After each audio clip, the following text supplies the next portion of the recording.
Tell pollsters all over the country and here in Pennsylvania that immigration is one of the key issues that they're looking at this election, and specifically the influx of illegal immigrants from more than 150 countries.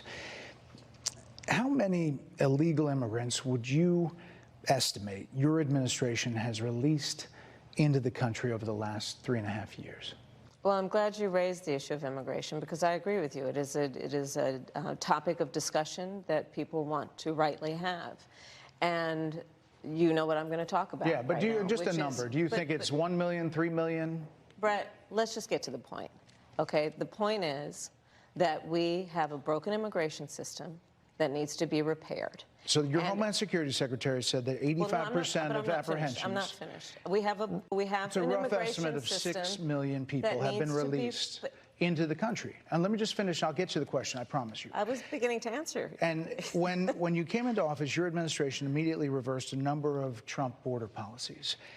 Most significantly, the policy that required illegal immigrants to be detained through deportation, either in the U.S. or in Mexico. And you switched that policy. They were released from custody awaiting trial. So instead, included in those were a large number of single men, adult men, who went on to commit heinous crimes. So, looking back, do you regret the decision to terminate Remain in Mexico at the beginning of your administration? At the beginning of our administration, within practically hours of taking the oath, the first bill that we offered Congress, before we worked on infrastructure, before the Inflation Reduction Act, before the CHIPS and Science Act, before the bipartisan Safer Communities Act, the first bill, practically within hours of taking the oath, was a bill to fix our immigration system. Yes, ma'am. It was called the U.S. Citizenship Act of 2021. Exactly. It was essentially a pathway to citizenship for the... Yes, ma'am. May I finish responding, please? But you have to let me finish, You had the White House and the House and the Senate, and they didn't bring up that bill. I'm in the middle of responding to the point you're raising, and I'd like to finish. Yes, ma'am. We recognized from day one that, to the point of this being your first question, it is a priority for us as a nation and for the American people. And our focus has been on fixing a problem. And from day one, then, we have done a number of things, including to address our asylum system and put more resources, getting more judges, what we needed to do to tighten up penalties and increase penalties for illegal crossings, what we needed to do to deal with points of entry between border entry points.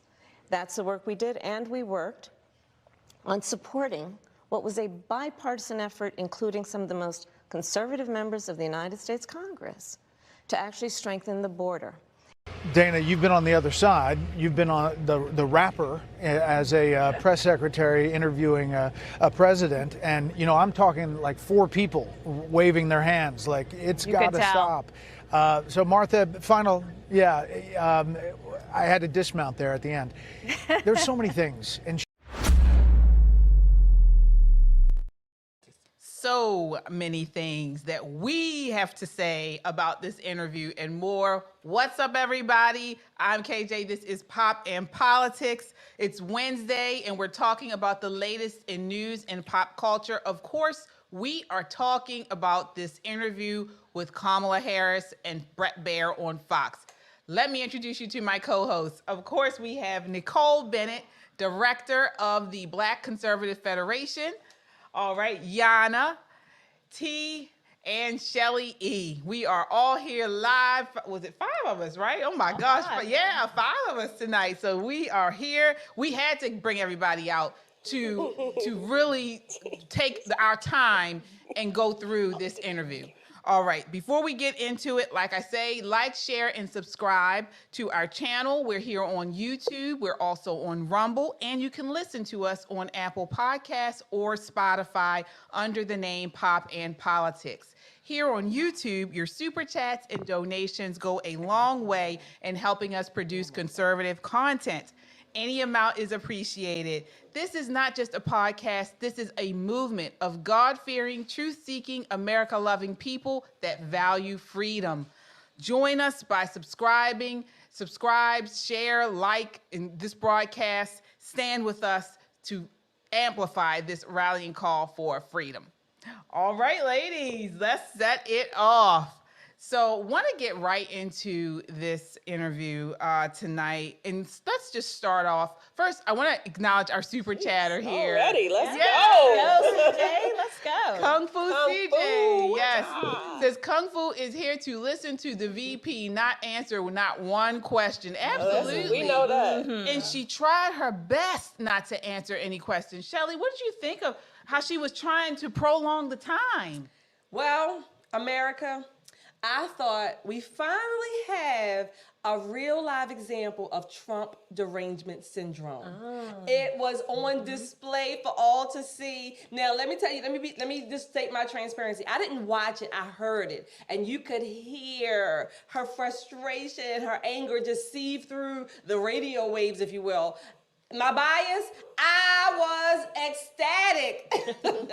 Absolutely. Yeah. Yana, what are your thoughts?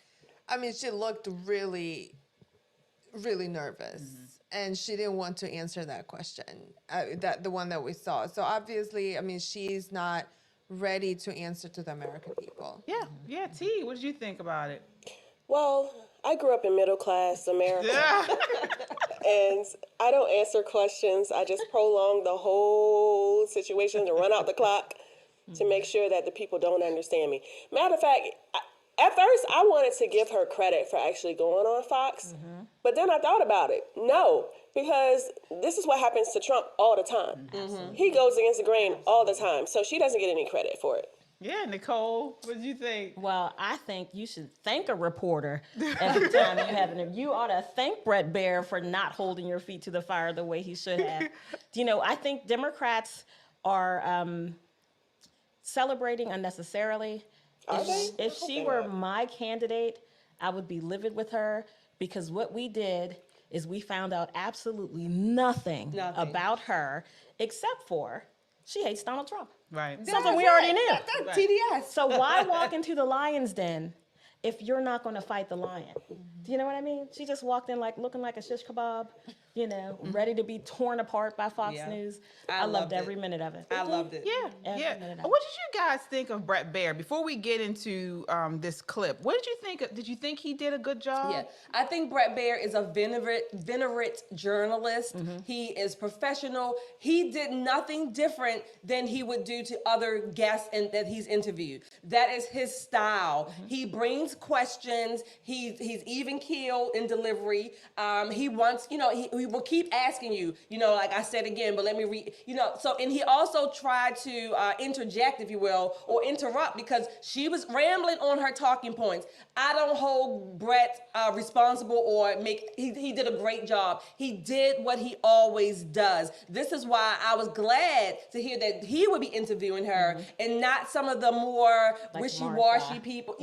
Martha is hard charging too, but I think Bret is pretty much like, just straight like this, just straight on the narrow path. And he was respectful, because he said, yes, ma'am, no, ma'am. Stop interrupting me. Yes, ma'am. But the question is, Exactly. so he is respectful in his delivery of the question. So that was a good thing. I think politically it was a good look to have a man interview her. So she could not try to develop like a kindredship with a woman and say, you know what I mean, sis, you know what I mean. And I think you're right, T. He was absolutely the gentleman. He played that role to the hilt. I think he let her ramble far too long. Yes. Far too long in some answers, but he gave her just enough rope To kill herself. To kill herself. Yeah. Just enough rope. Yeah. What do you think, Yana, of Bret Baier? Well, I like that he kept asking her the question and kept grilling her. She couldn't do too much of the laughing and the kind of avoiding answering the question. So I thought that was good. Yeah, I liked him for the most part. I did think that I didn't like, and I don't know if we have the clip for this, the part where he said, when he was trying to get out of her, he was saying that how most Americans, half of America, are voting for Trump, and saying, what is it that she thinks what's wrong with these people? And he said, do they just not know? Are they stupid? And it gave her a chance to say, oh my God, I would never say that about Americans, that they're stupid. So I didn't like that part. That's the only part I didn't like. But for the most part, I thought that he was really good with her. And it brings some clarity now that we know from that second clip that we just showed why he was rushing her. And it was because, her people were trying to end the interview. The whole time. And so he was trying to get as many questions out as he could. And it's clear that she kept trying to divert the conversation with, just rambling on, not answering any of the questions. But we know that about her already. So she just proved to America, and I hope that the Democrats aren't going to come back and say she did very well, because she did not. So she just proved to the world and everybody who was ever in doubt of her word salad, she proved to us that she does not know what she's talking about, and she's a dumb, dingy brat. She's so scripted. She was hell-bent on staying on the script about, I want to talk about the $25,000.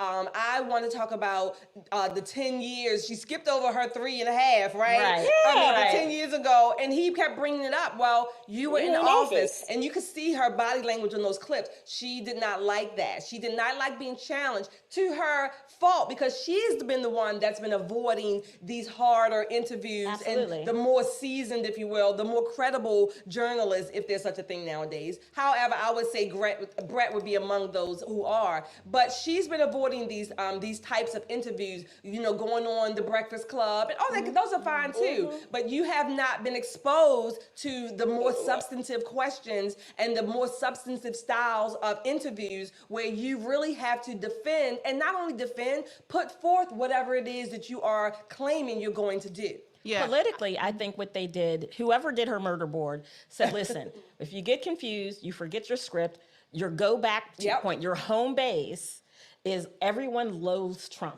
Just go back to Trump hatred. I'll give you 4 talking points. And she reiterated those points over and over again when she lost her train of thought.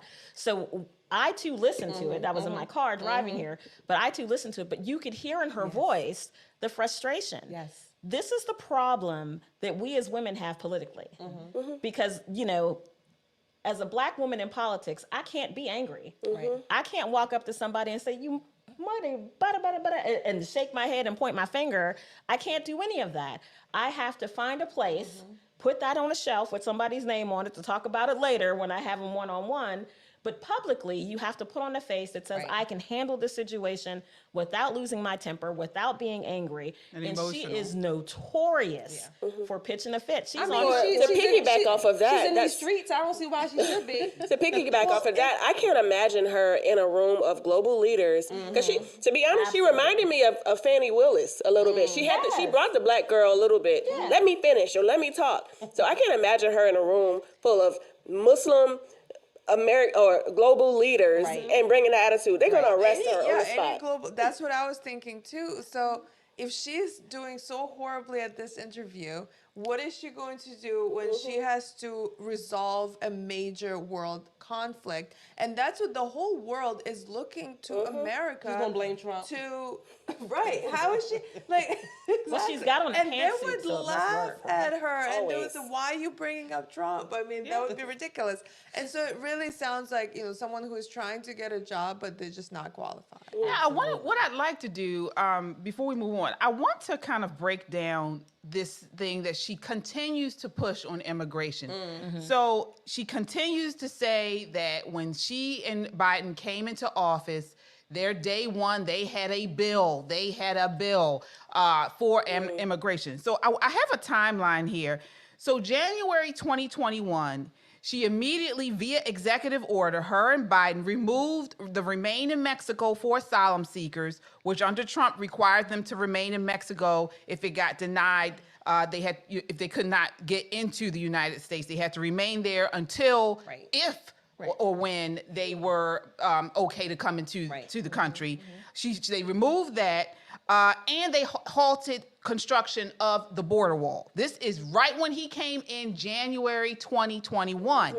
February 2021, so just a couple of weeks later, this is the first bill. Because, see, she keeps saying the bill. There are two bills. The first bill was put in February 2021. Now, recall, they had the House, Democrats had the House and the Senate. And the White House. And the White House, right. So, trifecta. Right. Yeah. So no way it should have been denied. You know, Exactly. they should have been able to get everything they wanted through. So they initiated review of policies that would close the border to asylum seekers, and they removed. So again, they removed that. So they removed the idea of asylum seekers getting admission into the border. And then, you know, we all know they eventually switched that in June. The expedited removal was removed. So they expanded the U.S. refugee admission programs and rescinded Trump's policies that limited refugee admissions and vetting. They undid everything Trump put in place to secure the border. And then in March is this bill. It was the very first step to fix the border, but it was amnesty. It was amnesty, guys. It was not stopping anyone from coming into the country. These are the facts. And these are the facts. Yeah. And let's keep it. I want to reiterate the fact that, like you said, the trifecta. They had the White House, the Senate, and the Congress, which absolutely means that not all Democrats were on board either. Because if they were, they would have passed that bill hands down. It would not have mattered. So not all Democrats were on board. This bill was a travesty. It would not have done anything differently. Not only that, since that bill did not pass, the 3.5, almost 4 years, they haven't done anything differently except allow illegals to come in. So they still could have stopped it. What Obama said, he has a phone and a pen, right? Biden could have passed executive orders because remember, the federal government controls the borders. He could have passed executive orders to put more border agents, to close the border, to do whatever it's called, stay in Mexico, remain in Mexico. They could have done all of that by executive order and pen and phone. Remember, they're lying. They are lying. They are clouding the facts, and they're trying to again skip over their record. Trump has not been in office. Trump has not been in office for 4 years. Yeah, she's been trying to blame Trump for the whole time. He has not been in office. No, well, it was two bills. So that was the first one. Again, that was just amnesty. It was included what you said, Shelley. Also included giving LGBT illegal asylum. Investigating ICE agents and criminal and administrative misconduct. I mean, the list. It was not a protection bill at all. Then the second bill, which was the border bill. Now that's the border security bill from the Senate in 2024. This year was even worse. It was not about, again, securing the border. It would have not stopped the administration from continuing to create questionable parole programs to admit migrants. What it did do was provide the president with the authority to close the border down when illegal crossings between ports of entry reach an average of 4,000 per day for more than 7 days. So this was just, it was crazy. It was a Band-Aid. It was a Band-Aid. It wasn't even a Band-Aid. Let me tell you what they did. This is a sleight of hand. Like they used to do like that little 3-card money and you had to find the red one. This is exactly what that was. Their essence is, well, there were more people coming across the border during Trump's administration. It's simply because they played this shuffle game where it's like, okay, well, they're not coming across the border. We're flying them in. We're providing their transportation and they're coming in as this parolee and we're going to work on their case eventually. Eventually. But eventually never comes. And they're just, you know, in particular states, they tried it here in Maryland on the Eastern Shore. They wanted to leave a group of, if I'm not mistaken, it was like 500 or so battle-aged men on the Eastern Shore of Maryland. So they pick these places where the population is low and, you know, people kind of mind their business. Springfield. What I know is that there's an app that you can download on your phone and you can sign up, like you can request an appointment. And then they will basically give you a temporary stay in America, but it doesn't mean that you pass all the requirements to be here, but they let you in. Exactly. And then none of the requirements. And then once the person is in, it doesn't matter if they're at some point, let's say they're denied, but they're still here, and they will stay here. Exactly. Yeah, That's the whole point. And let's be clear, in Kamala's words, let's be clear. She was the border czar, and she's kind of recently admitted to it, but we've been telling you the whole time. So this is all her fault. Yes, it's all her fault. But the thing that's infuriating is they continue to lie and say that she keeps pushing about this bill, where there were two bills and both bills were bad. Again, the first bill did not even pass through her own Democrat House and Senate. That did not pass. And then the second one was worse, right? Well, So it's like she's lying. 1.8 million illegal migrants can come, or irregular as they call them now, can come now. And, we're just going to turn a blind eye, but 1.8 million in one, and we're going to stand up and be real tough.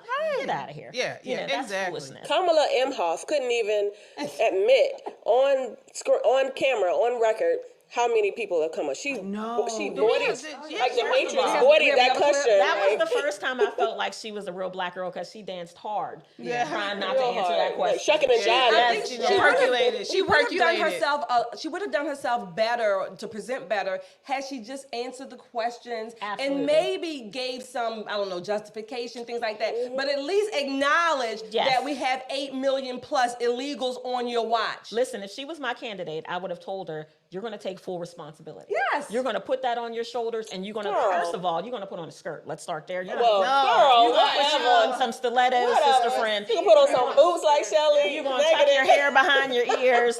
And when he asks you the question, because you know that question's coming, what you do is you look into the camera and say, America, I take full responsibility. I fucked up. Let me tell you how we fix it. Exactly. And then she would have had us eating out of the palm of her hand. Not us, But her face is always like, how dare you ask me that question? Absolutely right. That's literally how she acts It's with Trump's every fault. question. Right. And then the thing that gets me upset is she'll start off with, let me answer the question. Let me answer the question. Let me tell Now, you. and- She rambles and for yeah, 45 minutes. now, I was raised in a middle class family. And it's just like, what are you doing?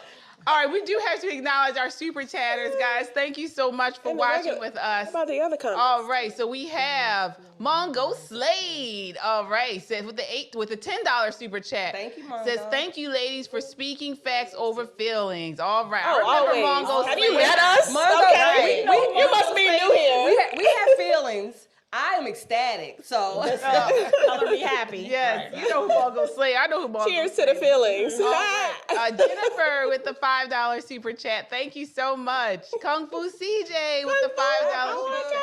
Says, tell them, Shelly, they reversed 90 plus border policies by 94. Trump. Yes. Yeah. To be exact. All right. Harriet the Blessed with the $5 super chat says, I am voting for Donald J. Trump and every Republican in North Carolina. Right. Straight ticket, sisters. Straight ticket. fight. Yes. All right. What's that? Exodia. Exodia. Oh, Exodia, the forbidden one. Okay. Like that. Go ahead. Is that everything the Exodus? Kamala got cooked. Cooked. Probably went to take a drink from one of those little bottles. Brett showed everyone she cannot be president because she became emotional and started lashing out. Well, Exactly. thank you Surprised she so didn't much. cackle. Oh, they probably Jeff told her M. whatever she does, see don't that? laugh. Super Yeah. sticker. Oh, Jeff M. Super sticker. Thank you. Jeff. Yes. Thank you. All right. Thank you guys so much. We really appreciate it. We have a ton of stuff coming up, guys. Hopefully you can make it out to at least one of these events. So Friday, we have our Informed Voter Power Series. Yes, right here in excited. Baltimore. So this is an in-person event. We have fabulous speakers. We have Maj Touré from Black Guns Matter. We have Chad O. Jackson. He is the producer, or one of the producers of Uncle Tom 1 and 2. We also have Dave Anderson. He is out of Philadelphia, and he's going to talk about business and entrepreneurship. We also have Giovanni Patterson right here in Baltimore, Baltimore conservative. Come out. We're talking about issues that matter in our community with conservative solutions. And more importantly, you have us. Right. We'll all be there. We'll be there. To see your face. Yes, we certainly will. We will all be there. And then on Saturday, we have our Zoom event. Guys, we have a project that we're working on. We really need your help. So we are all going to be on the Zoom event on Saturday at 12 p.m. Eastern Standard Time. If you want more information, it's also linked in our in this YouTube channel. Also a video on about that as well. But definitely log on to the Zoom.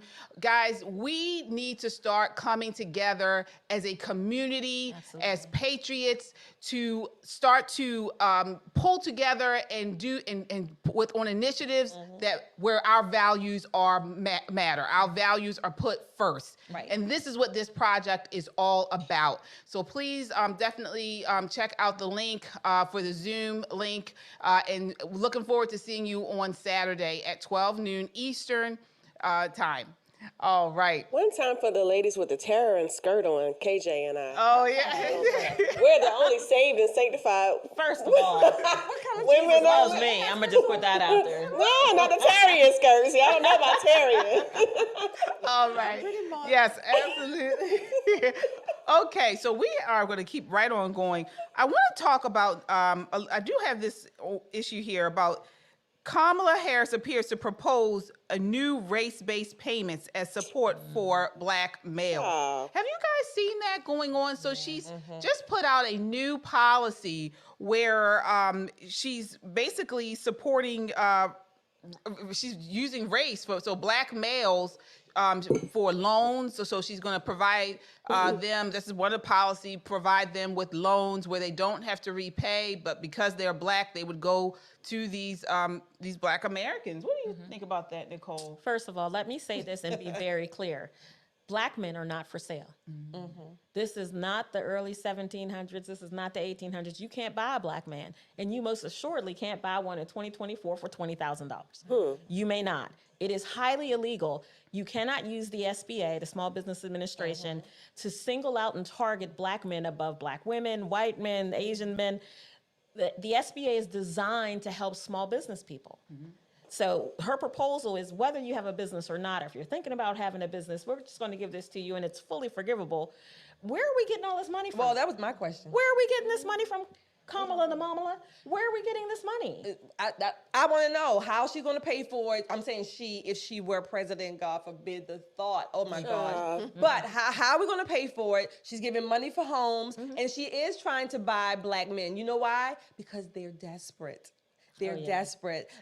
Black men, at least the ones that I've talked to and I've seen on social media, they are absolutely saying, hell no. Right. Kamala will not go. So they're desperate. The Democratic Party is desperate. Barack Obama really put them in a little tricky situation in the last couple of weeks. So. Yeah. I mean, it's called Opportunity Agenda for Black Men, according to the Daily Caller, which proposes to give $1,020,000 loans to Black entrepreneurs and others who have historically faced barriers to starting a new business or growing an existing business.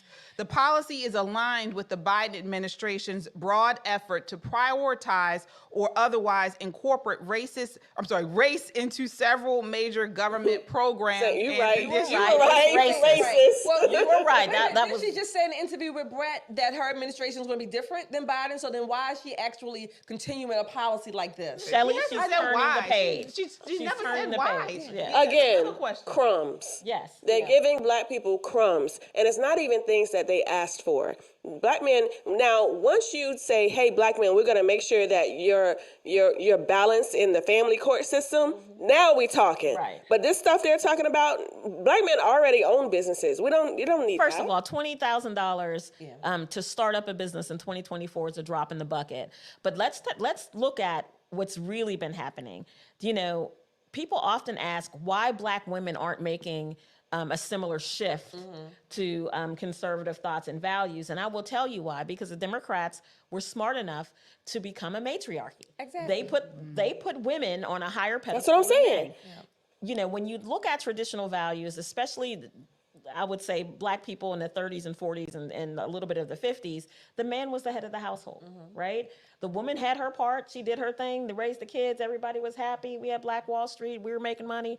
All of these wonderful things were happening. Well, 2024, we don't have that same kind of nuclear family when you think of Black America. However, what we still have are men who are men. Exactly. Men who are men who say, listen, I'm not for sale, and I don't care what old black politician you roll out of retirement to come and tell me that I have to vote a certain way because of my skin color. And that's what pissed me off, because they're talking, the way that they're talking to black men is pointing their fingers. Oh, you should be ashamed because you're not doing this, instead of talking to them like they're men. Exactly. And they know, like, black men aren't stupid. They see it. What are your thoughts here, Jan? I mean, that the reason why they're doing it, just like Shelley said, is because they're losing. Democrats are losing the black men votes of the men in general and black men, because at some point Democrats destroyed the family, and so now men feel like, well, they have to build something new. The Democrats are not really on their side,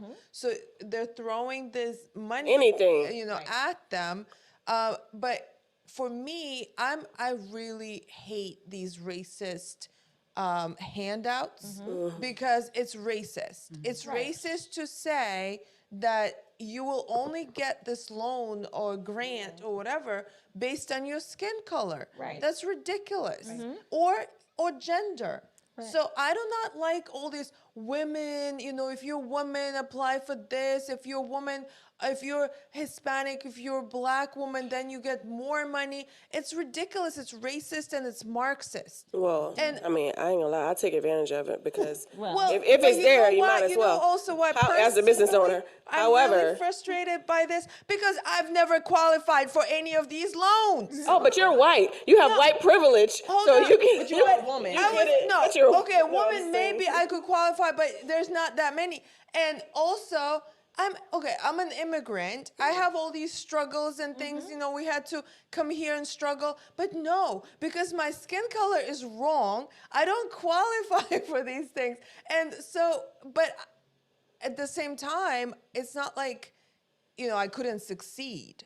So the same thing, you shouldn't be telling someone that you need a racist grant in order to succeed. And especially for men, you shouldn't be telling black men that they need someone else to pick them up. Well, let me ask you this, though, because we know, polls are out today say that, yes, Kamala Harris is having a problem with black men. However, Trump is having a problem with getting white women. Exactly. And some people, are saying that that's actually a bigger threat to him, his race, his candidacy. So what are you guys' thoughts on that? I think, for me, what I understand is that the problem with the white women or the suburban women, it's more of a character issue with Trump, whereas Kamala, hers is policy dealing with the black men. But again, those are two challenges. Don't get me wrong. Those are two challenges. Let me just, go ahead. I may interrupt, because they do, people are saying, or pundits are saying that women are the ones that really get out and vote. So if he's having if he's having issues getting white women to vote for him, that may be the larger issue. Again, the margins are very slim in all of these swing states. So every vote does count. To that point, it may be because historically with women, the hand that rocks the cradle rules the world, right? So, and everybody knows, married, if you're living with somebody, whatever, generally speaking, let's be honest, women do run the house. Right. To a degree. I mean, they do. The man could be the head of the household, but women do have a significant influence and say over what goes on in that house, right? You're the chief operations officer. I'm not going to whitewash it. I'm not going to minimize it. Those are just the facts. So Trump needs to, again, still stay on policy because he can still draw some of those black men votes, right? Kamala Harris, I think according to a CNN poll that I saw, she has lost or is losing more than half of the black men's vote that Obama had in when he ran in 2008, whatever it was. So she has lost a significant portion of the black vote. So I'm just, my thought would be to keep doing what they're doing.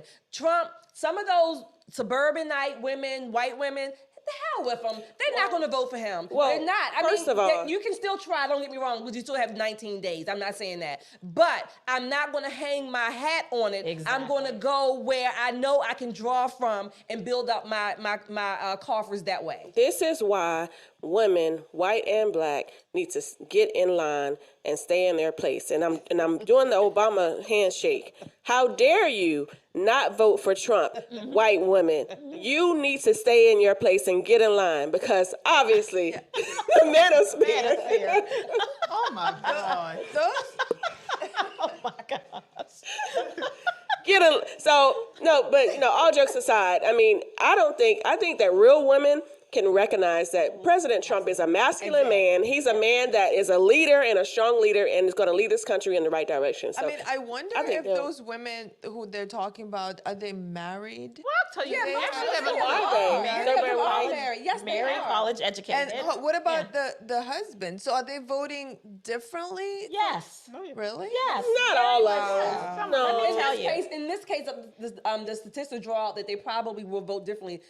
More of the men are probably leaning towards Trump. But again, in reality, in real life, when you're married or again living with someone, 99% of the time that woman has a significant influence over what happens. Not only that, all she has to do is say, if you do such and such, you're not getting none. Well, I don't think with voting though. I don't think it's much You much can of an say you voted influence. for whoever you want to, because when Exactly. you get between those little two Right. pieces of corrugated Exactly. cardboard, Exactly. it's all yours. Two But pieces what of what? the corrugated Oh, cardboard. I thought you said the lips. thing that really that's striking in this is, if from a social services perspective, is when you take a look at these married couples, these suburbanite couples, you have maybe a husband who golfs, who may be outside of the house. They probably listen to different podcasts. Exactly. You may have like the woman who likes, a little bit of what's that, America Pod or whatever that is that the Democrats have. God Save Oh, I America, know you're talking about whatever it the is. old Yes. show. I know you're talking about. And the husband probably listens to Ruthless with his friends. Yeah. Two different veins. Absolutely. And I mean, if it keeps peace in my house, oh yeah, Kamala the Mamala. I mean- right? But when I get behind that That's that the key word. cardboard, Men generally want peace in their home. Before we begin, I want to acknowledge our super chatters here. Yes, please. Guys, thank you so much. Who do we have here? All right, Steve Oakes with the $4 super chat. Thank you, Steve. Yes, thank you. All right, and Phoebe's World XOXO with the $5 super chat. Thank you so much. She said, Let's be clear. Exactly. clear. All black women Okay. are not stuck on stupid. All right. The men aren't either. All right, Lulu Field with the $10 super chat. Lulu Fied. Oh, okay. Yes. And Donald Brown with the $5 super Donald. chat. Thank you. Yeah, I want we got one more. Oh, we do. Oh, and yes, that is Hollis Dre. Holla at Dre. Holla Dre. Dre. $5 super chat. It says Kamala can't take accountability for nothing. Trump did it. Trump did it. Trump did it. He said it 3 times. That's what she said. Yeah. All right. All right. We're talking about women and, them speaking to men, whether they're your significant other or whether they just are, maybe talking to men about voting. Oh, we also have Chadwick Fraser with the $10 super chat. Says, at LJ, if I make a mistake publicly, I am one who likes to acknowledge his mistake publicly. I You're a man. From last week. I mistakenly blocked you for 5 minutes on last week's show. I would like to publicly apologize. Welcome back, LJ. Welcome back. Fraser. Welcome It was back. a mistake. So I want to play this clip of this woman. She's doing some type of event, and she's talking to specifically black men about why they are not voting for Kamala Harris. This bitch. Take a look here. So tell me something. I can cook for you. I can clean for you. I can raise your kids. I can tell you how so much soul comes from me. That's the reason why you taste it in my food. But you can't vote for me. I can't lead you, but yet I can guide you, but you can't vote for me. I can tell you how to fast and flash, and you can be the next thing like me. Everybody says you like me, but you ain't nothing like me. But yet and still, you get your clothing, your children get the understanding, they get the slang and the lane, but you can't even vote for me. But I can cry out tears for the bad boys that lay down on the streets. I can tell you how to raise your kids right, and I can tell you how to have a fight, because you ain't got no fight like I got. But you can't vote for me. I can walk into a room, be the biggest thing there without even having to talk. I can tell you how to get your mind together without even having to give you a real thought. I can lay process on you so you can process your own. I can lead you. I can guide you. But I can't run a country for you. And yet you wonder why you're living in destruction. Wonder why our kids are not eating. Why is it that every time I turn around, the food gets higher, but yet the goods get lower? I can't understand how you can't let a woman run it. But you can let me tell you what to do. Help me understand how I can tell you what to do. I can give you guidance. I can lead you, but you can't even vote for me for your freedom mentally. I'm more than just something for you to understand. I am present, and I'm trying to help you have a present so your future can be everlasting. But you rather be in the dark because you believe what propaganda want to tell you, because you rather listen to the TV than open a book. And help me understand why black women are the most educated on this planet. But you won't vote for me. Help me understand how black women lead the most in jobs, but you won't vote for me. Black women lead as single mothers, having every time they have to break their backs when their child says that they need something, even though they don't have anything left to give. But yet and still, we give until we can't. You take until you take. You take until you can't take anymore, and then you tell me to pray. You give me God instead of giving me protection. How come every time that I have to walk around, I gotta walk around just to make sure I'm safe? I gotta take a double take because every time I walk around, I can't feel safe. I can't be protected because black men want to hate me because I don't want to tolerate their BS and their foolery. But yet and still, you want me to save you, but you won't even let me because you won't even vote for me. God.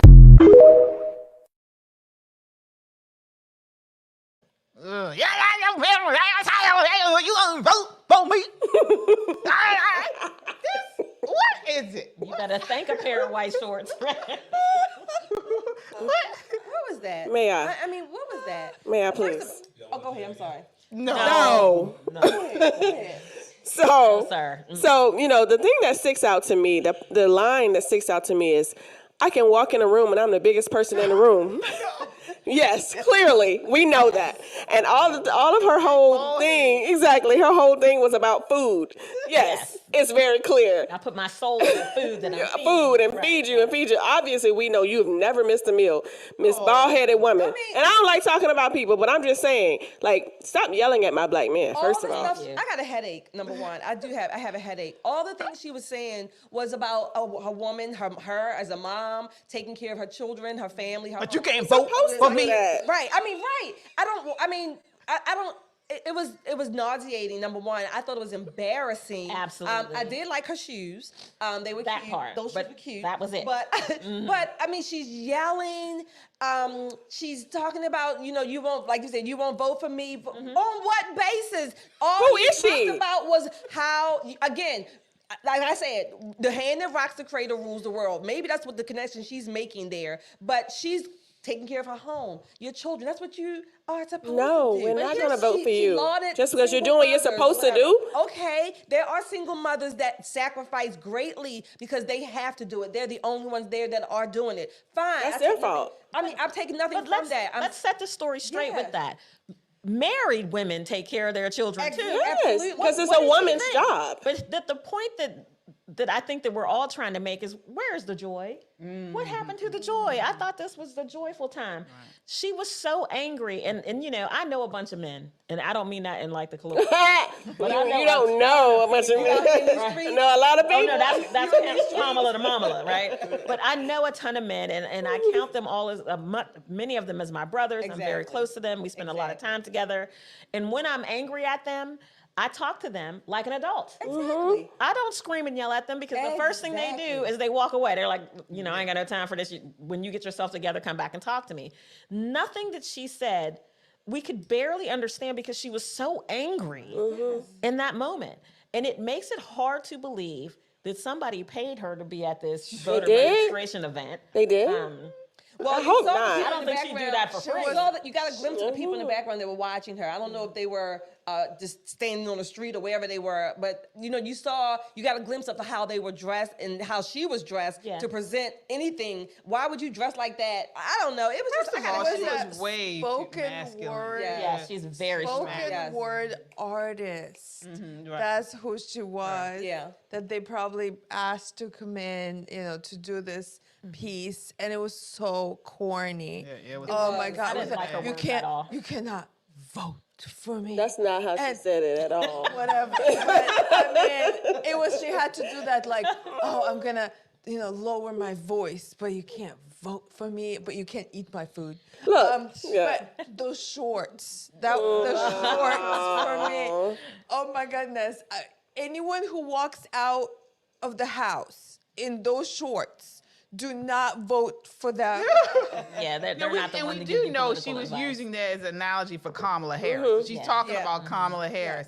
But it was bad. I mean, but this is the type of women that are riding for Kamala Harris, are supporting Kamala Harris. I mean, they're overly masculine. She had a very wide back. She was shaped like an upside down V. And it's just it's too much. It's And too much. so Slim Thug recently came out, and Slim Thug, he's a Texas rapper, and he said that he can get a robot. They have robots now to do all the cooking and cleaning and sex. So women got to come up with something else other than cooking and cleaning to present ourselves as women. We know that there are way more duties to be a woman than cooking and cleaning, because they can get anybody to do that. Why would someone vote for someone because someone can cook and clean? And That ain't got nothing to do with it. Point. The point is, I'm sure these black men who don't want to vote for Kamala, they're not voting for her because she's black. I mean, Well, no, because I don't some of think them are. so. I think. Well, what were you saying? I think generally speaking, I hope that people are not voting based on race. oh, I'm sorry. I'm sorry, Yana. You hope, but okay. it's happening. I don't. I think if we had someone Try again. qualified to be, Condoleezza Rice. Right. exactly. Connie Rice. I mean, we had black and white and Hispanics and Asians voting for Obama, right? Majority of the country were voting for Obama Because he was black. No. Yes. Yes. Yes. Oh, Overwhelming. Yana. Yes. Okay. They wanted to white make people history. did not. Yes. Yes. White Overwhelming. liberals. Yes, Donna, they did. Overwhelming. Yes. Overwhelmingly. You have a lot of white liberals who still to this day say, "I'm just so happy I got to vote for the first black president." And now the first woman now, that's their thing. Not even black, But but you know what I woman. noticed? This is what I noticed. Again, this is really directed towards black people in general. Many of these politicians, or like this woman, whatever, the spoken word, why is food always used to lure or rein in or hook black people? It's always food, chicken, collard greens in the tub, whatever. It's always a hook. Because food is something when the family gathers together. I get that. It is. I get food is universal. Of course, we all need it. Right. But politicians and people, they always use food as a hook. Like, I'm going to do this for black people. And there's always something couched with food. Not to mention that we are already obese. I mean, it's never substantive. Hypertension, I'm just saying they use the lowest common denominator, if you will. They don't challenge black people by and large with their mind and to give them policy and be able to critique and things like that. It's food. I'm gonna fry some chicken for you. I'm gonna cook for you. I'm gonna get some collard greens in the bathtub. Okay. Whatever. I'm not mad at that. Hillary Clinton, didn't she take out the Hot sauce. Yeah, you're right. I think it's, and speaking back to what you said about Obama, I'll never forget this. A couple years ago, I was at the mall, and it was a 2-stall bathroom, and one stall was not working. So I went to the bathroom, and somebody was in the one working bathroom, and she was in there for a while, and I was waiting, and it was very bad smelling. I guess she was passing her bowels. And so Please get so to the point, finally, Kamala. I know. Kamala, please. So finally she comes out of the stall, and I think she was sort of like embarrassed, and then she was just like, she had been in there for such a long time, and I was waiting. So she's washing. I went to use the bathroom, and it was really bad. Okay. So when I came out, she was still there. She was washing her hands still, and I'm thinking like, why is she still washing her hands?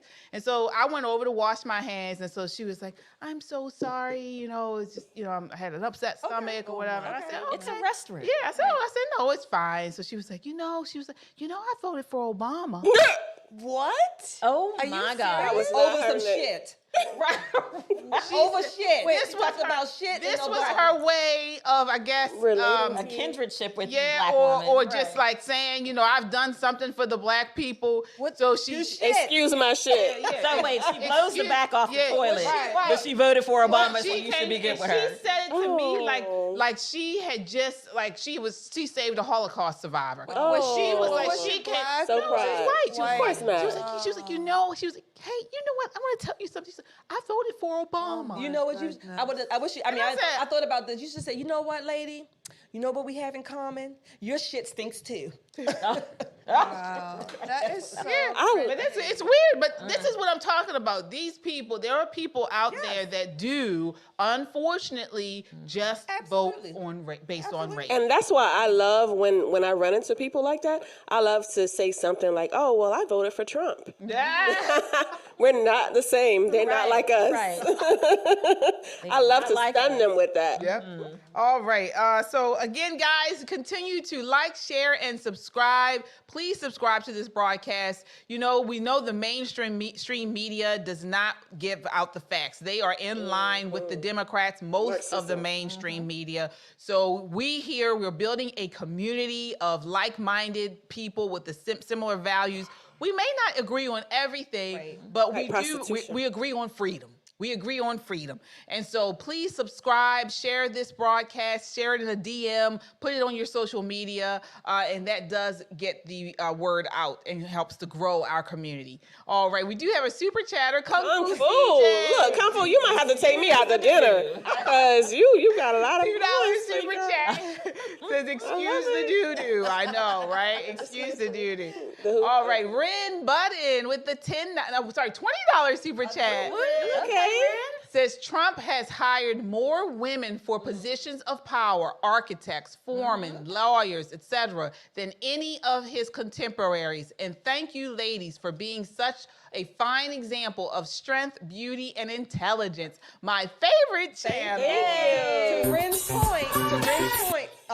To Ren's point, we got to point out Trump had the first woman that got a president elected, Kellyanne Conway. Yes, So and she is to still Ren's badass. point, And he hired the first black woman, Omarosa. Aces with the $10 super chat. Thank you so much. thank you. All right, we're going to move this right along, kind of sort of changing gears to Bevelyn Williams. So, guys, we've had Bevelyn on the show. Bevelyn Beatty Williams is a pro-life advocate, and she was just sentenced to 3 years in prison for protesting at an abortion clinic. Take a look at this clip. She just recently released. She actually had to report to jail yesterday, actually today, and she put this out yesterday of what she has had to go through. This is clip 1. So, Gina, why you making me cry? Oh, God.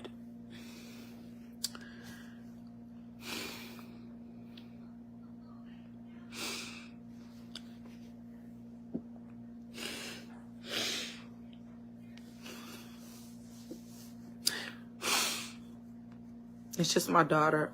She's good though. My daughter's good. I got a team of people set around her, so she's good. But she's never really been without her mother or her father. He works, but he works from home, and I'm a stay-at-home mom. So this gonna be a little challenging. But she's tough, at least smart, and at least tough, and at least gonna make it through this. And my husband he's a little wrecked. right now. He's wrecked emotionally. We're trying to stop crying, but we keep crying.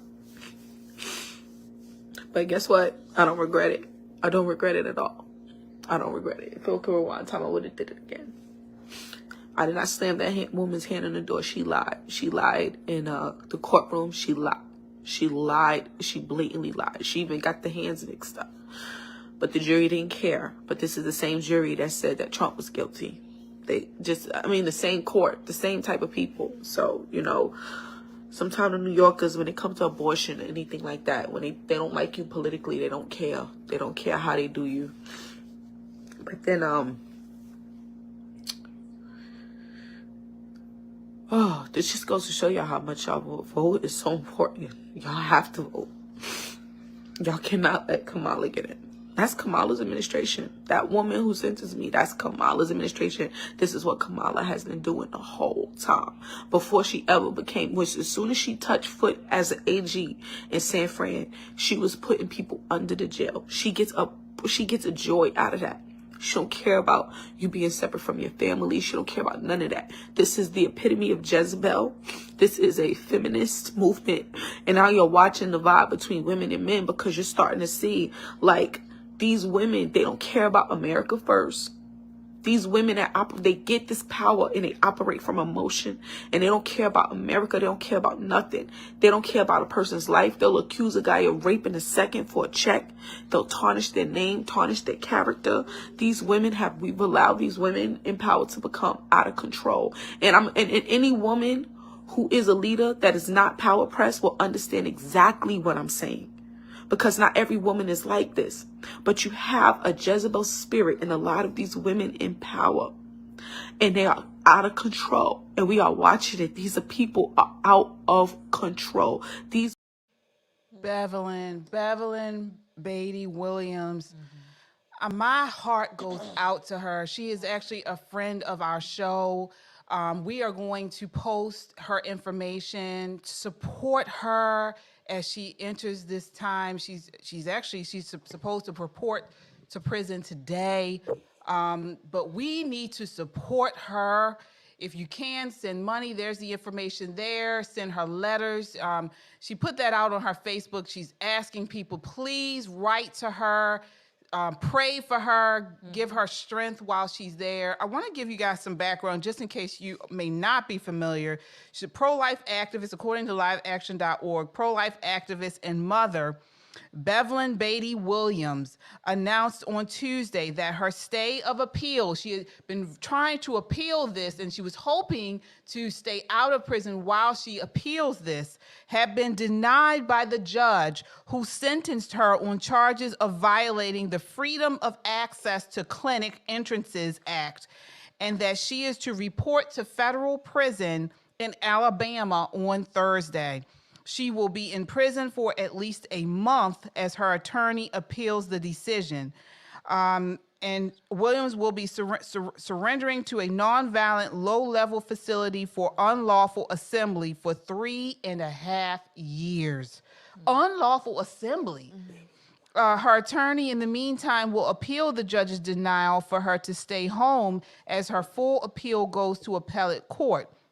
She hopes to be able to return home in the next month with her family as she appeals. But I don't know if this article was written before, but she did announce yesterday, okay, that she had to report to jail.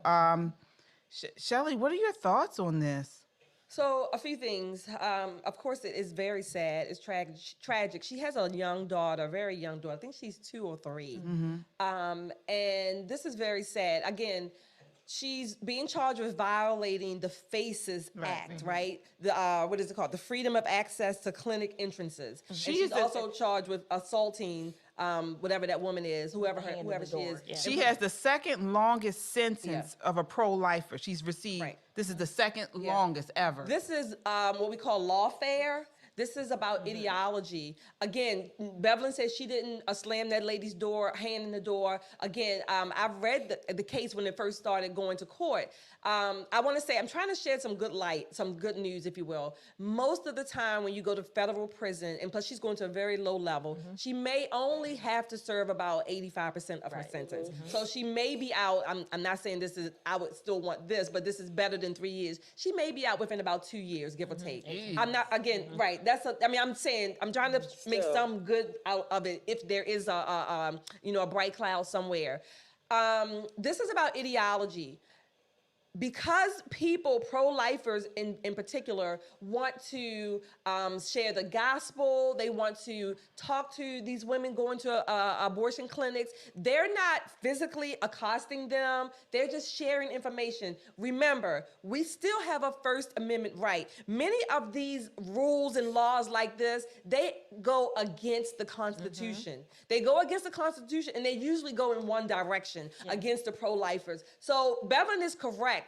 This is under Kamala's administration. This is the leftist progressive agenda. They want to muzzle anybody that disagrees with them. They don't want you to be able to come out on the street and say your piece. The other side can say their piece too, but they don't want us to be able to do it. They don't want us to be able to come out with information and facts and stand on the Constitution.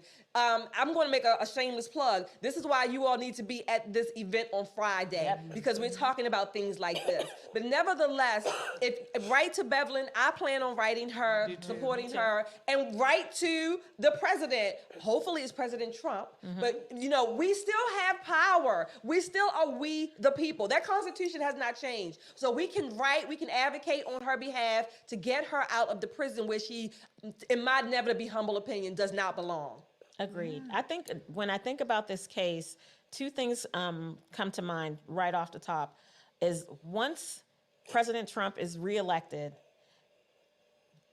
I don't know any voices that aren't going to be in his ear asking him to pardon. Right, exactly. And secondly, is that we've got to fix how long it takes for the appeals to work.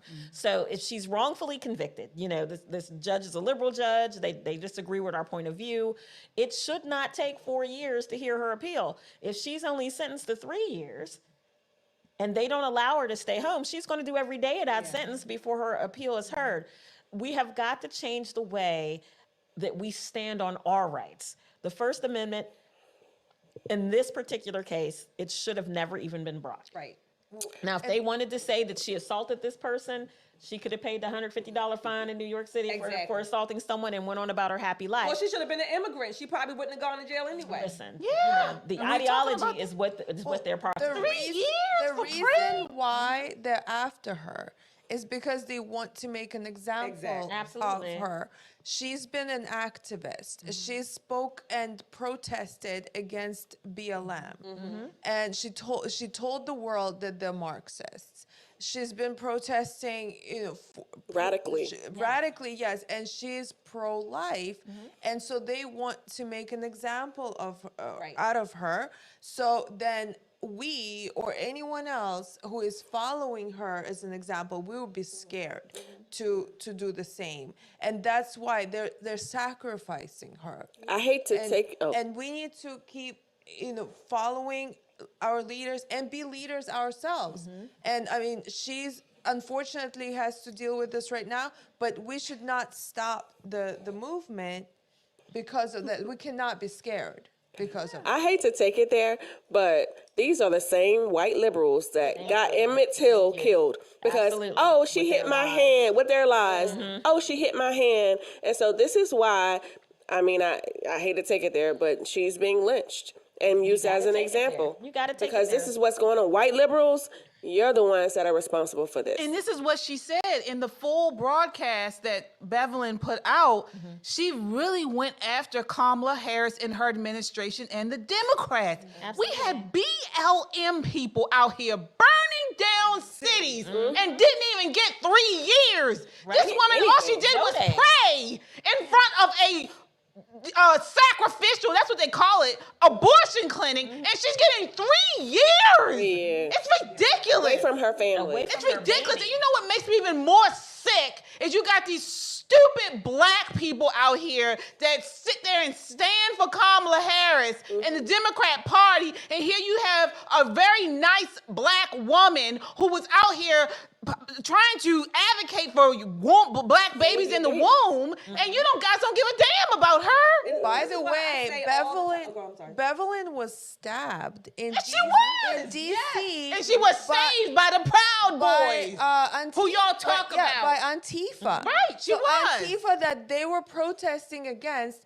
stabbed her, and she was in the hospital. And and the Proud Boys saved her. See, this is why I say, and I'm going to say this part. You may not like it, but this is why I'm also hard on our side, because I always say our government has too much power, right? There's law and there's order, but then there's too much law and order. And this is why I say this. Our side should be the people saying, you know what? This is extra, if you will, extra constitutional. This is extra jurisdictional. This is not within the realm of the law, the scope or the spirit of the law. These are the things that we should be pointing out. Not everybody gets to go to jail because you break a law. This is why I'm against that. I don't think everything that a person does when you break the law, so to speak, should require jail or prison time. There should be some discretion. Right, there should be some discretion. So I get flashback, if you will, or whatever you want to call it, from my side when I say things like this. But these are the examples. And let me tell you this. I don't necessarily care for Bevelyn's activism style. I agree with her message. Radical. I don't care for her style. But I even say, having said that, this is too far. This is too much. Agreed. It is. And another thing, we need people like Bevelyn. Absolutely. Her style is needed because guess what? You have radicals on the left that do far more than she has done. We need her on our side. And this is ridiculous. It really is, and it's infuriating. And I have to say, I'm disappointed that not enough people on the right have been pushing and calling out. It's not what they do, though. If we had a larger group of people around that abortion clinic, they wouldn't know who really to pinpoint. If we really staged more protests. But they don't want us to. Everybody's backing away. We haven't really said much about it, but pro-lifers are kind of persona non grata right now, especially with this whole Trump campaign, I get it. He's he politically, political and all that kind of stuff. But guess what? Pro-lifers have been the backbone of the conservative movement from day one, always. KJ, the problem is what you're saying. I agree. The problem is, in my never to be humble opinion, is that our side, we have this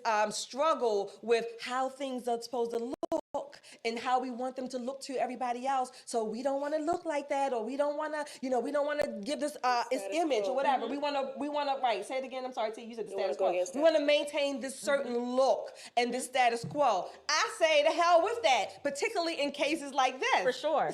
So one of the things I really just wanted to piggyback on what you said, KJ, is this is where I get angry with conservatives, not Republicans, because there's a difference. There's a difference between people who check the R and people who live a conservative lifestyle. But this is where I get angry with us, because we are so individualistic. Exactly. We are so stay in your own lane. We are so minding your own business. But when they come after one of us, exactly, it should. The outcry should be so loud and so deafening that they don't try it. This is how BLM and Antifa got away with their stuff, because they know their strength in numbers. They took over the media thing saying, well, it's a peaceful protest, and we're looking at the images. Well, don't believe your lying eyes. That fire they were just keeping warm, and that woman they just punched in the face, she deserved it. We have got to learn to fight fire with fire. We need activists like that. We do. I don't agree with her style necessarily, but I don't poo-poo her message. Right. We do need her. We do need her. Listen, good cop, bad cop plays everywhere. I've watched a couple of episodes of Law and Order this week. I feel like, I know a little something about it. But I'm going to say this. We have got to, as a movement, step up when they step over the bounds with our people. And they can't be like, well, we're going to wait for Trump to get elected, and we're going to write a letter to the president and say, Mr. President, would you please, because no. What we should be doing right now in this minute, candidate Trump, candidate Kamala the Mamala, right? Put up and show up. Right? Yeah. What does that look like, though? What does that look like for people, like everyday people, to say, hey, what do we do in real time and like realistically? So let me tell you what you do. All of the people who are now on YouTube, listening, watching us, you go on your X account, you go on your YouTube account, and you type in Kamala Harris, right? And you blow her up. You type in Donald Trump, and you blow him up. I guarantee you, as someone who's worked with Team Trump, they watch all of those messages. Everybody's looking for what we like to call politically the October surprise, right? There's always one little thing that moves the needle for a candidate one way or another. This could be that thing. It could be. This could be that thing, because I want to see this half black, half Jamaican, half Indian, whatever she's claiming, look this black woman in the face and say, sis, you going to jail because you don't match my politics. Right. And I want to see the blonde bombshell, as we like to call him, Donald Trump, look at her and say, I'm going to get you out of jail as fast as I can because they've done the wrong thing by you.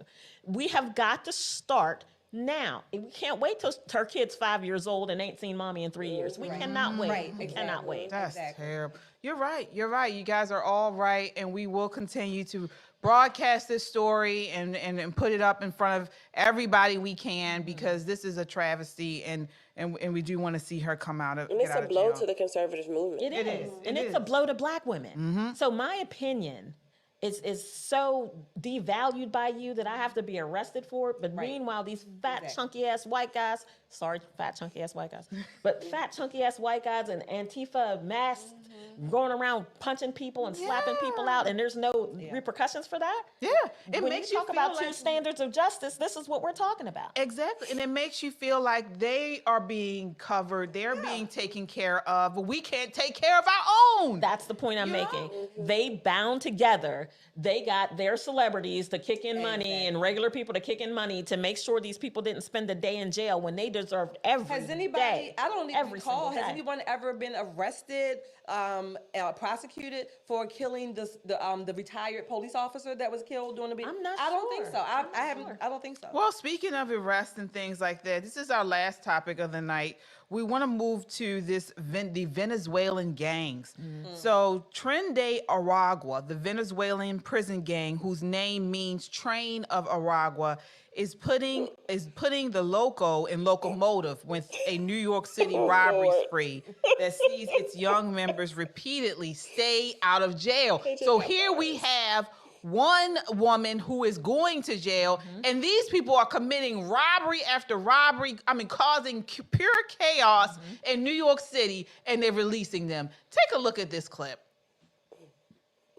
PD is investigating a group of young illegal migrants, and there's a lot of them connected to the Tren de Aragua gang, currently living in a city-funded shelter. You're paying for it, for committing a series of armed robberies right in Times Square, one of the most frequented places for tourists. The 21 teens have been tied to 50 separate incidents, but none of them are currently in jail. Joining us now is the NYPD Detective Bureau Assistant Chief Jason Savino. Jason, great to see you. This is First New York. people don't go, what are you Same talking where about? Bevelyn was. Why are they not in jail? Yeah, I mean, it's shocking to say the least. And we've seen a progression with this group, right? You know, Tren de Aragua is here, and they're here. We've seen a progression.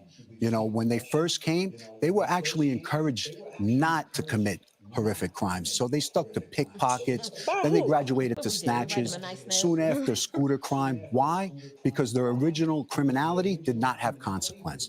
And when criminality doesn't have consequence, it actually encourages more criminality. And the individuals that actually engage in that criminality become empowered, right? But isn't it a felony to do a smash and grab, to be on a scooter and grab someone's purse? Isn't that a felony? Yes, they are. But unfortunately, especially with this group, right, we're talking 20 individuals arrested, a total of 50 times, you know, and we have a mixed match of crimes embedded in those. We have anywhere from snatches to what I call wolf pack robberies, where anywhere between 5 and 15 individuals surround tourists, take their property. We have gunpoint robberies, knife point robberies, and these individuals are out, and it's concerning. And you know where they are. And you know where they're staying. We certainly And do. you put them in, you process them, and they're out. Do they get a court date? They do get court dates, but they are afforded the opportunity to participate in programs, things like that. And like I said, it empowers them. What does that do? It certainly creates an atmosphere of empowerment. You're chief of detectives. So when your men and women come back, the frustration, if I'm frustrated and people at home are frustrated, how do they feel? They're putting their lives on the line with these clowns, and they get right back out. What do you say to them? Yeah, I mean, it's tough. I mean, we're labeled the greatest detectives in the world for good reason. They come back with that frustration. What do? We regroup. We build even better cases. You know, we've taken down networks successfully. These juveniles are a tremendous, tremendous challenge, and we'll take them down again. And I don't want to get you into politics, but this city council pushes for these no cash bail and all this criminal reform, and now we have to live with it. What is that like for you? I mean, it is frustrating. You know, it's certainly frustrating. But once again, you know, from our standpoint, the best we can do is just build the best possible cases we can and take them down. When people say they're no big deal, just a bunch of belligerent teens with nothing to do, what do you say to them? I say it is a big deal. You know, this is here. We have a perfect storm of sorts where we have individuals in and around Times Square. This is our gem. This is the best the world has to offer, you know, and they're brazen, they're ruthless, and that's concerning. It used to be a mess when I was growing up. We were told not to go there. You guys work. Wow. All right. I want to get into this. Before we do, I want to acknowledge our super chatters here. Thank you so much, guys. Krista. Hey, Krista. Says, funny how the demon rats push for a woman president. I thought they didn't know what a woman is. Now they do. Yeah, exactly. Thank you so much, Krista. To Tommy Girl with the $20 super chat. Thank you. Says, new to your channel, and I absolutely love your coverage tonight. Thank you. Keep up the great work. Thank you so much, Tommy Girl. All right. We have LAPD SWAT with a $5 super chat. Says, have you noticed the tone in Joy Reid's show has become more menacing? Oh, yeah, of course. That's her. Let me tell you, losing will do that. That's just her. Oh, let me tell you, speaking of that, I want to ask you all, if hopefully, God willing, Trump wins, do you think the left is going to go crazy? Yes, absolutely. Yes. So you think it's going to be chaos in the streets? I do. I do. Unfortunately, And how I do. so? How much? I think it's going to be a lot because they haven't learned the lesson. What the detective Savina was just saying, when there's criminality and it's not checked, Right. This is the way they're going to behave. So if their chosen candidate doesn't win, things are going to burn, there's going to be looting and all of this other foolishness, gnashing of teeth and crying. You know, the crazy, yes, cutting everybody else. The crazy thing about it is that doesn't fix anything. Right. That doesn't fix anything. In fact, it makes things worse. So Yeah, they're unhinged. They are unhinged. I don't want to say anything because that's what they do with the fear mongering. It's like if they win, they're going to protest and they're going to kill everybody and they're going to eat your flesh. Like, I'm not going to do that. I'm just going to say, we'll see. Okay. Oh, Jeff Hay with a $10 super check says, hey, Tink Tink. So who is Tink Tink? don't look over here. I don't know, Jeff. I wonder who that is. $99. Thank you, Nikki. All right, thank you so much, Nikki. Oh, Okay, Jeff. Well, we must know Jeff now, right? Yes, thank you so much. You'll learn who Jeff is. Oh, wow. We ever call somebody Tink Tink on here tonight? Tink Tink. Tink Tink. All right. Yeah. We got 5 Tink Tinks. Where's your honey, Tink Tink? Oh, where's your honey, right. Tink Tink? All Wait a right. minute, how did you all decide that I'm Tink Tink? Oh, we don't Process know. of elimination. Process of elimination. We're smart, conservative, and edgy. Edgy. Right. Definitely edgy. But KJ, back to that clip that Brian Kilmeade was talking about. If you guys remember, I might be dating myself here, but in the late 80s and the early 90s, they called this wilding, right? And so there were quote unquote black gangs of kids in Central Park and they were, harassing women. They had no problems arresting their ass. Nope. Let me tell you, it didn't take a task force. They didn't have to go back and regroup. They arrested them and some wrongfully were convicted. There were so many opportunities for them to do those very same things to these migrants, except for it's politically not something that New York City is willing to do. Illegal immigrants.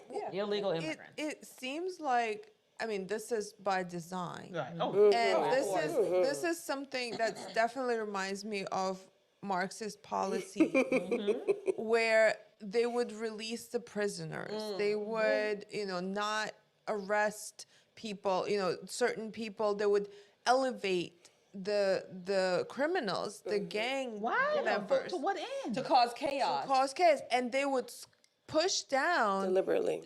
decent people or people who have values, people who believe in God. They Tell would the push truth. them down. So like a person like Bevelyn, they would try to destroy her. I mean, in the Soviet Union, they literally murdered people who believed in God. It's all too familiar. So, and this is what is happening. And they're elevating the criminals to create chaos, so then we would all be terrified and maybe at some point reach out for for government to help, and we'll follow all your laws and all your restrictions. I mean, this is what they tried during COVID. They tried to completely control us. And so this is why when you think about, this is what is so maddening when Kamala Harris gets on here and says that they were actually trying to stop illegal immigration. And we can clearly see by every action that they were not. Don't what you say, who you gonna believe, me or your lying eye? Right. That's exactly what it is. But you know, they're doing it to, like what you said. Causing chaos, causing fear, causing instability. These people in New York, I used to go to New York almost every year, just because you want to see the lights, Right, the energy. for shopping, Yeah. the energy. We might see a play. I'm not going this year. I don't think I went last year. I didn't go last year either.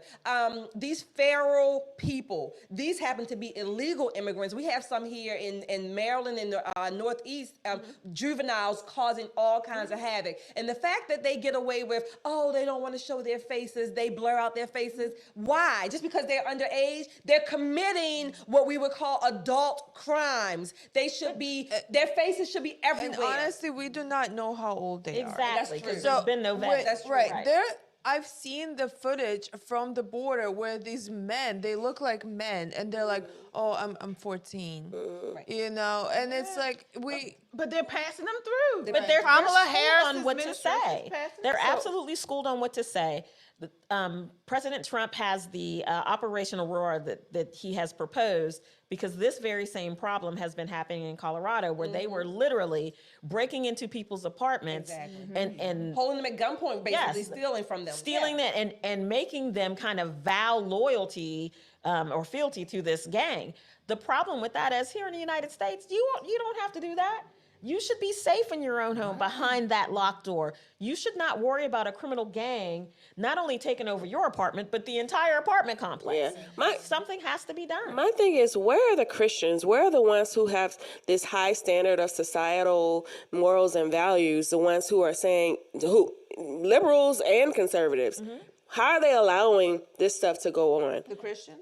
The Christians, the religious, all of them. Churches specifically have been infiltrated. Well, many by- churches Well, that allow them sucks. to stay. They pay for them. They sponsor them illegally. Yeah. That sucks. They take care of them. So they give them food and 3 hots and a cot. So, but these are minors, supposedly, like you said, Yana. Where are the adults? These people, these young boys, what do you call have family. unaccompanied minors, come here, and they're allowed to come here and cause No all parents. kinds of havoc. No parents, no adults, and what's worse, we are paying for it. They're staying in city taxpayer-funded housing and hotel. and- In Yeah. our faces. That's what pisses me off, because now you're insulting our intelligence and saying that this isn't happening. No, we're not doing this. They're they're going by the book or whatever. Like, they don't even care. It's not even a book anymore. But you They're won't just doing vote it. for me. Right. That's the whole thing.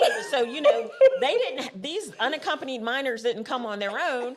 It was widely advertised. They probably Not did unless come on you're their own. hungry, you're poor. Exactly. But if you're an unaccompanied minor, we're going to let you into the If country. you're a criminal. Yes, but so the Harris campaign is planning to run an ad that shows some of the quote unquote children that were separated from their parents during their migration journey, right? So one of the things that you're not going to hear in the ad, one, is that none of them are supposed to be here. All of them are border jumpers. It's simple math. It's simple math. In this particular environment, maybe 5 years ago, America would have been like, oh, compassionate. But when you're raping, killing, pillaging, and our own law enforcement is saying, well, we didn't build a good enough case and da-da-da-da. What? Do you notice that many of these places where these illegals are coming from, they are, number one, they're young, relatively healthy boys, right? Males, right? But they're not allowed to do the things they do in their own countries. They're getting them out of their countries, coming here where they cause havoc. It is a dangerous thing to allow young, healthy, unaccompanied men, boys, to come to any country in mass. That is a dangerous thing. You are setting up that city, that state, that country for failure. And actually, chaos. other countries are now cracking down on their own crime and gang activity. So some places like El Salvador, they're actually putting them in jail. Exactly. And the country is safe. So they're running. They're running like cockroaches out of those places into America. They're taking this land of the free very literal. One of the things is, I read today where Italy is leading the charge in the EU to normalize, they use that word, relations with Syria.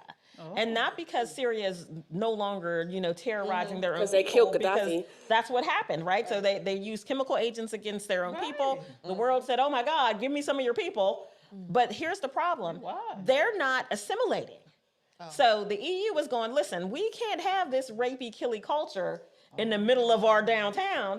So, but Syria, they want us in the back. They want to deport them. Post But Gaddafi. there is no diplomatic understanding between Israel and Syria. Right. Yeah. So, they're like, well, listen, we're going to have to make a quick friend because you need to get your folk back because they don't know how to act. They don't know how to act. And so they're trying to make diplomatic relations so they can deport they can send their folks right on back. And it's a shame, but here's the thing. You want to be kind. You want to be generous. The United States has always been that nation to be compassionate. However, you cannot play in our faces like this continually and expect us to sit here and take it. Well, all the while they're trying to take our guns. That's an interesting situation. I don't know how successful Italy is going to be with that. But what I know also about Europe Poland, that they're having an issue with illegal migration coming from Belarus. Yes. And it's not Belarusians who are crossing, it's also people from the Middle East who are getting a visa into Belarus and then trying to cross the border by on foot into Poland. Why are they trying to get into Poland? Well, they're trying to get into the EU. Right. So Poland is a EU country. They can't stay in Poland because Poland is not friendly towards them. So they want to cross. Once you get into an EU country, you have a hard time getting out. You can go to any other EU country. Oh, I see. So, but that border I'm gonna go to EU country if Kamala's the president. First of all, that border is it's a wall. Okay, they have spent so much money already building a wall. They have soldiers and they are shooting them. They're literally, they just approved that they can just point blank shoot the people who are trying to law and order. So, I mean, they won't try though. Exactly. But it's interesting that, you see that there are countries who know what to do with illegal migration.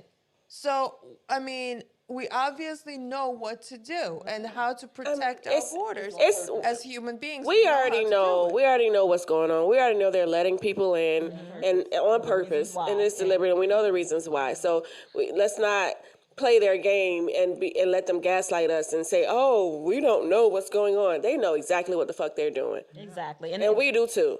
We've been telling everybody for a long time. I don't think that it's going to be what they think it's going to be, right? So these people aren't just robbing and pillaging conservative folk. Right. They're robbing and pillaging everybody, right? Yeah. So here's what's going to happen is they're painting themselves into a wall. What do you do? What do you do when all of your voices have, drank the Kool-Aid and said, okay, well, we rock with you for a while, but you're murdering and killing us and our children can't get educated. We're going to look for other alternatives. AKA black men. Mm-hmm. You know, I've had enough of the foolishness, but on our side, we got to be ready for it. Yeah. That's got to be aware and prepare. Yep, that's our mantra for 2024, to be aware and prepare. Be aware. We're here to make you aware of what's going on so that you can prepare. All right, guys, that does it for us tonight. Couple announcements for you. So one, tonight is T's last night with us. Yes. She has dreams and aspirations and ambitions. Well, She was raised in a middle class I was raised in a family. middle class family.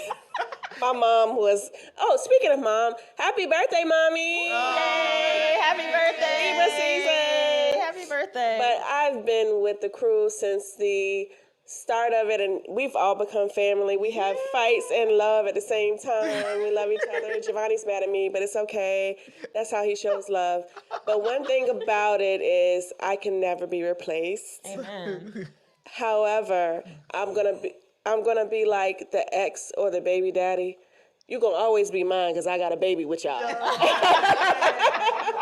So if I pop up sometimes, I'm literally gonna pop up since I'm the hip hop. They've deemed me the hip hop flavor, so I'll be around. Yeah. She got that name for 4 years now. 4 years I've been a hip hop flavor because on and off screen I'll be giving the flavor in your ear. All right, yes. And also, please watch our other channels. So we also, tomorrow night, we have Just the Guys. They're on Just the Guys podcast here on YouTube. They're going to be laying out all of the top stuff going on. So again, that's Just the Guys, All American podcast. Please check out their channel, the All American Talk Show. Me, Christian Conservative with KJ. And that's everything. Yeah, that's a lot. And don't forget, Friday, get your tickets. We have Friday night. Friday the 18th, 7 p.m. right here at the Old Major Bar and Lounge. Bar and Lounge. We will be there, and we got some great speakers. Come on out, please. You can get the tickets, and you'll see the link on your screen. Yes, Eventbrite. Go right on there. If you want, you can Zoom. You can search for Informed Voter Power Series, and you will find us there. All right, folks. So that does it for us tonight. All right. Until next time, count your blessings and live a life of purpose. Obama Good night. out.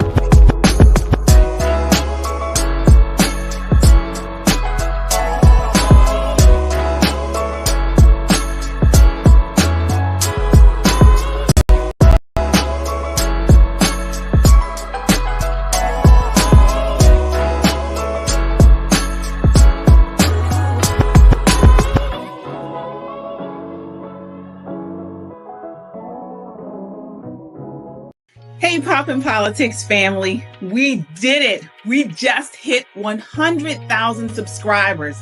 Thank you so much for supporting our movement of God-fearing, truth-seeking, America-loving people that value freedom. We're excited to share that we're launching a new project we can't wait to talk about on the show. It's something really special, but it's a bit too big for us to handle all on our own, and we'd love your help. This opportunity is all about meaningful remote work that fits into your life. Think of it as a flexible side gig. It pays well, but more importantly, it's a chance to make a real difference in America alongside us. We're looking for individuals who have a great work ethic, a big heart, and a friendly spirit. You must live in the US or Canada, be at least 18 years old, and have a computer or tablet and a phone to help make this project a success. If this sounds like something you'd be a good fit for, join us for a Zoom meeting on Saturday, October 19th. Here are the times. Now, I'm in the Eastern time zone, so it's 12 p.m. Eastern time, 11 a.m. Central, 10 a.m. Mountain, 9 a.m. Pacific. We have limited seats available, so be sure to grab your spot. The link is in the description below. We can't wait to connect with you. Register now before it fills up.